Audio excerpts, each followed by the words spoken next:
Sifrat Parashat Vayikra. Alors la Parashat Vayikra, on sait que chaque année elle est lue soit avant, soit après Purim.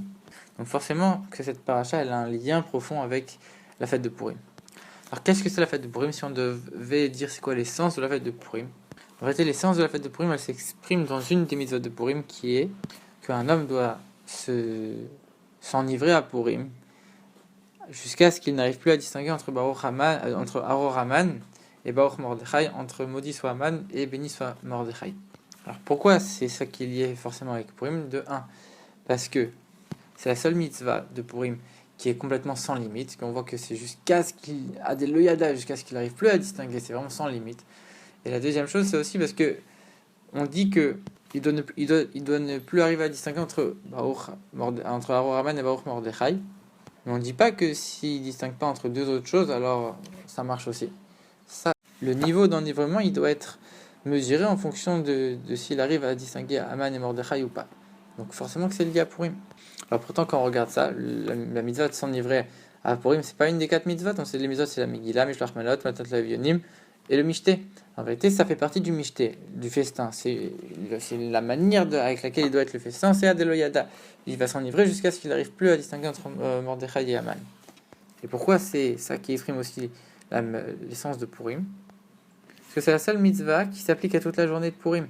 Alors, le rabbi s'explique, il dit par exemple la lecture de la Megillah. S'il a déjà lu la veille et le matin, alors il les quitte, et plus du tout dans la journée, il aura l'obligation de relire la Megillah. Pareil, s'il a donné Mishloach Malot, alors toute la journée, il est exempté, il a déjà fait la mitzvah, il n'a plus l'obligation de faire la mitzvah. Pareil pour Matat Lavionim, même si on dit qu'il faut toujours augmenter et multiplier les dons, etc. Alors, s'il a donné, il les quitte. Alors que le Mishté, en vérité, même s'il commence après la demi-journée, il inclut toute la journée, et toute la journée, elle doit être dans cet état d'esprit de Adeloyada, au-delà de toutes les limites, dans la joie, jusqu'à ce qu'il n'arrive plus à distinguer entre Mordechai et Haman. Puis là, le rabbi va expliquer pourquoi véritablement ça, c'est l'essence de Purim. Alors maintenant, le rabbi, il pose une question, il dit comment c'est possible que la Torah elle demande à un juif de s'enivrer, elle demande à un juif de boire de l'alcool et de devenir saoul, comment c'est possible? Et en plus, elle dit quoi? Il va être ivre, tellement il va être saoul qu'il ne va pas distinguer entre entre Aror Haman et Baruch Mordechai. Entre maudit soit Haman et béni soit Mordechai. Alors que ça, c'est tout le contenu de la fête, c'est évident.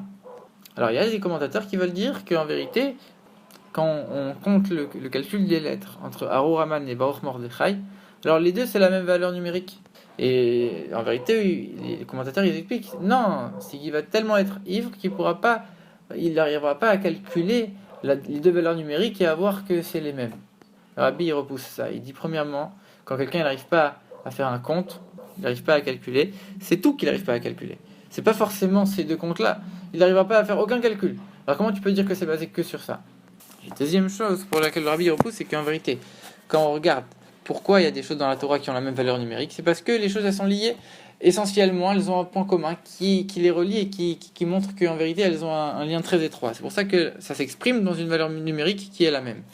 Et pourtant ici, c'est étonnant. Baruch Mordechai, Aror Haman, c'est deux choses qui sont complètement l'inverse, complètement le contraire. Comment ça peut être lié? En vérité, quand on regarde toute l'histoire de Purim, c'est quoi? C'est qu'on doit transformer les choses négatives de Haman, a priori, tout ça c'était négatif, il y a eu plein de choses négatives pour le peuple juif, et pourtant, où tout s'est renversé, tout s'est retourné. Toutes les choses négatives, on les transforme, on les retourne en positives. Que du Aror Haman, en vérité, on va arriver à Baruch Mordechai. On transforme tout le négatif de Haman pour arriver à tout le positif de Mordechai.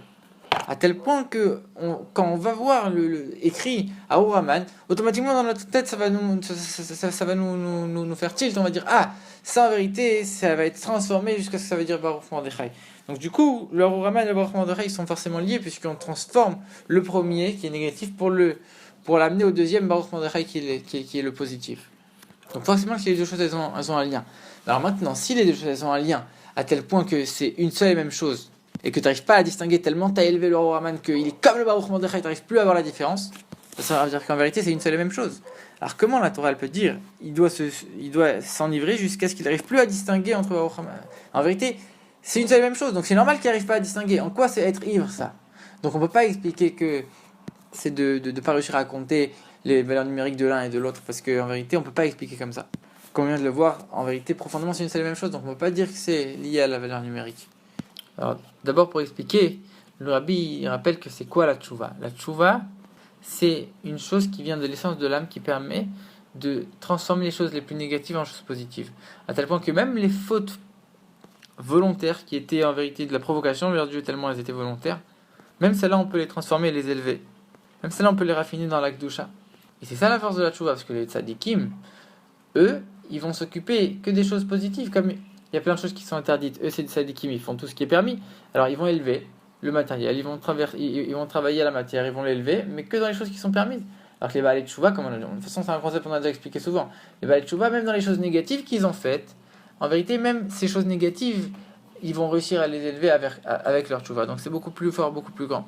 Même les choses qu'ils ont fait volontairement des fautes, que ça en vérité c'est encore plus bas que la chose impure elle-même. La faute elle est encore plus basse que la chose impure. Parce que la faute c'est toi qui décides si tu l'as fait ou pas. Et c'est le contraire de la volonté de Dieu. Pourtant même ça on va réussir à l'élever avec la tchouva. Alors pourquoi? Comment ça marche? Parce qu'en vérité, la tchouva elle provient de l'essence de l'âme. L'essence la plus profonde de l'âme qui est unie avec l'essence la plus profonde de Dieu. C'est quoi l'essence la plus profonde de Dieu? De quoi on parle ici? Il y a un midrash qui dit comme ça. Dieu, il s'en fiche des mitzvot, il s'en fiche des averot. Dieu, il dit comme ça. Dieu, il dit, je ne sais pas lequel des deux je désire, les actions des méchants ou les actions des gentils, des sadikim. C'est-à-dire que pour l'essence même de Dieu, en vérité, elle est au-delà de tout. Elle est ni finie ni infinie, comme on a déjà expliqué. Elle est ni liée au bien, ni liée au mal. Elle est complètement au-delà de toutes les limites, de toutes les catégories. Ça, c'est l'essence même de Dieu. Seulement quoi? Dieu lui-même, cette essence-là, elle a décidé qu'il allait avoir des règles. Elle a décidé qu'il allait avoir des mitzvot, qu'il allait avoir des averot, qu'il allait avoir tout un système et qu'elle allait rentrer dedans. Mais profondément, intrinsèquement, l'essence de Dieu, elle est complètement au-delà de ces deux concepts. Et donc, quand tu fais tchouva, que c'est l'essence de ton âme qui se réveille, qui va se lier avec cette essence de Dieu la plus profonde, alors en vérité, à ce moment-là, que ce soit les averot ou les mitzvot, etc., alors c'est la même chose. Et donc, forcément que tu peux réussir à élever les choses les plus impures, puisque tu as réussi à atteindre un niveau de Dieu pour lequel il n'y a pas d'importance pour les averot. Donc, forcément, tu arrives à les élever et tu arrives à te purifier quand même. Parce que les mitzvot, c'est la volonté de Dieu. Mais quand tu arrives à Dieu lui-même, alors c'est pas la volonté, c'est celui qui a eu cette volonté-là. Donc ça, c'est beaucoup plus fort. Donc ça, c'est la différence entre les sadikim et les Baalei Tchouva. Le sadikim, un sadik, c'est celui, même s'il est très élevé, il a quand même son existence propre. Il a son existence d'amour de Dieu et de crainte de Dieu et tout ce que tu veux. Mais c'est lui qui existe et qui aime et qui craint Dieu. Alors que le Baalei Tchouva, lui, en vérité, il s'annule complètement. Dans tout ce qu'il a fait, il annule complètement. Il se met complètement de côté en disant maintenant, il n'y a que Dieu. Même moi, je ne suis pas là. Je suis uniquement uni à Dieu, mais moi, en tant que tel, je ne suis pas là. Il n'y a plus. Donc, quand on comprend ça, ce concept de la Tchouva, là, on peut comprendre c'est quoi le concept de Purim. Quand on dit Ad Eloyada ben Aouraman le Baruch Mordechai, jusqu'à ce qu'il n'arrive plus à distinguer entre Aouraman, maudit soit Aman, et Baruch Mordechai, béni soit Mordechai. Qu'est-ce que ça veut dire? Ça veut dire qu'en vérité, le niveau le plus bas, c'est Arouraman. C'est toutes les choses négatives, toutes les choses impures, etc. Le niveau le plus haut, c'est Baruch Mordechai. Et comment tu peux arriver de l'un à l'autre? C'est Ad Eloyada, jusqu'à ce qu'il n'arrive plus à distinguer en vérité. C'est de l'araméen qui veut dire jusqu'à ce qu'il ne sache plus. Mais ça peut aussi être compris en hébreu au-delà de la compréhension. Pas qu'il ne sache plus, mais qu'il n'est plus dans le domaine de la compréhension. Ça veut dire d'une manière qui est complètement au-delà de la logique. C'est un jeu de mots en fait en hébreu, quand ça dépend où on place la virgule quand on lit l'expression.